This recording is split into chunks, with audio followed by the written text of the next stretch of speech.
ಮುಂಗಾರು ಮಳೆ ಈ ಬಾರಿ ದೇಶದ ರೈತರ ಮುಖದಲ್ಲಿ ಸಂತೋಷ ತರುತ್ತೆ ಅಂದುಕೊಂಡಿದ್ದು ಇದೀಗ ನಿರಾಸೆಯನ್ನುಂಟು ಮಾಡಿದೆ. ಯಾವುದೇ ಚಂಡಮಾರುತಗಳ ತೊಂದರೆ ಇಲ್ಲದೆ ಸುರಿದ ಮಳೆ ಕೇರಳದಲ್ಲಿ ದೊಡ್ಡ ಅನಾಹುತವನ್ನೇ ಸೃಷ್ಟಿಸಿದೆ.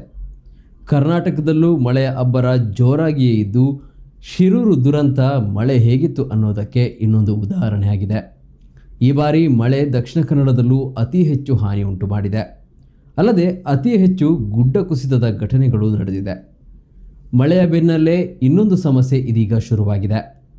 ಬಿಹಾರದಲ್ಲಿ ಸರಣಿಯಾಗಿ ಬೀಳುತ್ತಿರುವ ಸೇತುವೆಗಳ ನಡುವೆ ಕರ್ನಾಟಕದಲ್ಲೂ ಸಂಕಷ್ಟ ಎದುರಾಗಿದೆ. ಕಾರವಾರದ ಕಾಳಿ ಸೇತುವೆ ಮುರಿದು ಜಿಲ್ಲೆಯಲ್ಲಿ ಆತಂಕ ಸೃಷ್ಟಿಯಾಗಿತ್ತು. ಈ ಮಧ್ಯೆ ತಂತ್ರಜ್ಞರ ವರದಿ ಹಿನ್ನೆಲೆಯಲ್ಲಿ ದಕ್ಷಿಣ ಕನ್ನಡ ಜಿಲ್ಲೆಯಲ್ಲಿ 10 ಸೇತುವೆಗಳಲ್ಲಿ ಸಂಚಾರ ನಿರ್ಬಂಧಿಸಿ ಆದೇಶ ಹೊರಡಿಸಲಾಗಿದೆ. ಇದರಿಂದ ಪರ್ಯಾಯ ರಸ್ತೆಗಾಗಿ ವಾಹನ ಸವಾರರು ಪರದಾಡುವಂತಾಗಿದೆ.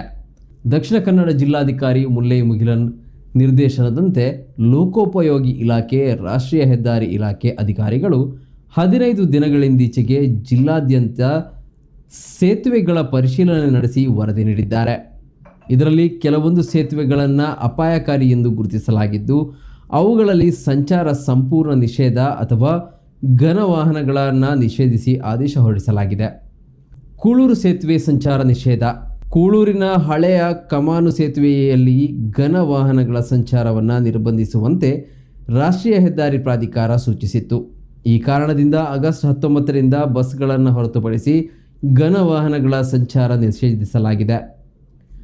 ಅಡ್ಡೂರು ಸೇತುವೆಯಲ್ಲಿ ನೋ ಎಂಟ್ರಿ. ಮಂಗಳೂರು ತಾಲೂಕಿನ ಸುರತ್ಕಲ್ ಕಬಕ ರಾಜ್ಯ ಹೆದ್ದಾರಿಯ ಅಡ್ಡೂರು ಸೇತುವೆ ಶಿಥಿಲಗೊಂಡಿದ್ದು ಘನ ವಾಹನಗಳ ಸಂಚಾರ ನಿರ್ಬಂಧಿಸಲಾಗಿದೆ.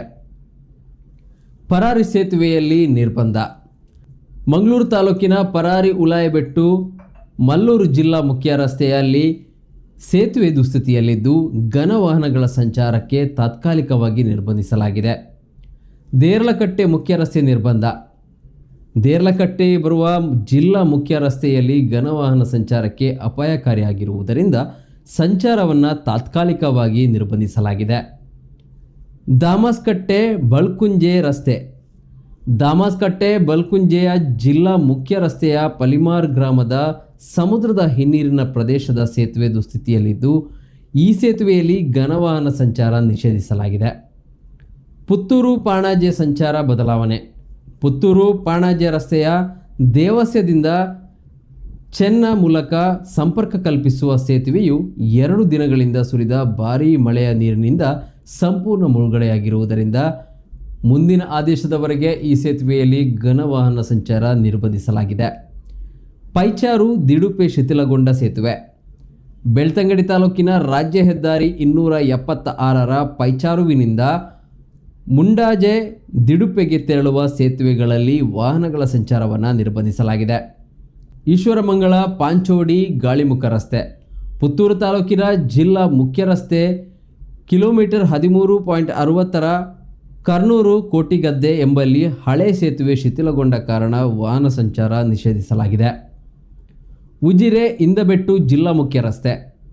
ಬೆಳ್ತಂಗಡಿ ತಾಲೂಕಿನ ನಿಡಿಗಲ್ ಮೂಲಕ ನಡ ಗ್ರಾಮ ಪಂಚಾಯತಿ ವ್ಯಾಪ್ತಿಯ ಗುರಿಪಳ್ಳಕ್ಕೆ ಸಂಪರ್ಕ ಕಲ್ಪಿಸುವ ಉಜಿರೆ ಗ್ರಾಮ ಪಂಚಾಯತಿ ವ್ಯಾಪ್ತಿಯ ಉಜಿರೆ ಇಂದಬೆಟ್ಟು ಜಿಲ್ಲಾ ಮುಖ್ಯ ರಸ್ತೆಯ ಅಂಬಡಬೆಟ್ಟು ಸೇತುವೆ ಶಿಥಿಲಾವಸ್ಥೆಯಲ್ಲಿದೆ. ಈ ಕಾರಣದಿಂದ ಸೇತುವೆಯಲ್ಲಿ ಘನ ವಾಹನ ಸಂಚಾರವನ್ನು ನಿರ್ಬಂಧಿಸಲಾಗಿದೆ. ಪರ್ಯಾಯವಾಗಿ ಉಜಿರೆ ಜನಾರ್ದನ ಸ್ವಾಮಿ ದೇವಸ್ಥಾನದ ದ್ವಾರದಿಂದ ಸೂರ್ಯ ದೇವಸ್ಥಾನದ ಮಾರ್ಗವಾಗಿ ಕೆಳ್ತಾಜೆ ಮುಖಾಂತರ ಸಂಚರಿಸುವುದು ಶಿಥಿಲಗೊಂಡು ಅಪಾಯಕಾರಿ ಸ್ಥಿತಿಯಲ್ಲಿರುವ ಸೇತುವೆಗಳನ್ನು ಗುರುತಿಸಿದ ಜಿಲ್ಲಾಡಳಿತ ಇಂತಹ 10 ಸೇತುವೆಗಳಲ್ಲಿ ವಾಹನ ಸಂಚಾರವನ್ನು ನಿಷೇಧಿಸಿದೆ. ಸೇತುವೆಗಳ ಮೇಲೆ ವಾಹನ ಸಂಚರಿಸದಂತೆ ತಡೆದ ಜಿಲ್ಲಾಡಳಿತ ಪರ್ಯಾಯ ರಸ್ತೆಗಳ ಸ್ಥಿತಿಯ ಬಗ್ಗೆ ಯೋಚನೆ ಮಾಡಿದ ಹಾಗೆ ಕಾಣುತ್ತಿಲ್ಲ. ಈಗಾಗಲೇ ನಿರ್ಬಂಧ ಹೇರಿದ ಸೇತುವೆಗಳ ದುರಸ್ತಿ ಕಾರ್ಯದ ಬಗ್ಗೆ ಇಲ್ಲಿಯವರೆಗೆ ಜಿಲ್ಲಾಡಳಿತ ಯಾವುದೇ ಮಾಹಿತಿಯನ್ನು ನೀಡಿಲ್ಲ. ಈ ನಿರ್ಬಂಧ ಇನ್ನು ಎಷ್ಟು ದಿನ ಮುಂದುವರಿಯುತ್ತದೆ ಎನ್ನುವುದು ಕಾದು ನೋಡಬೇಕಾಗಿದೆ.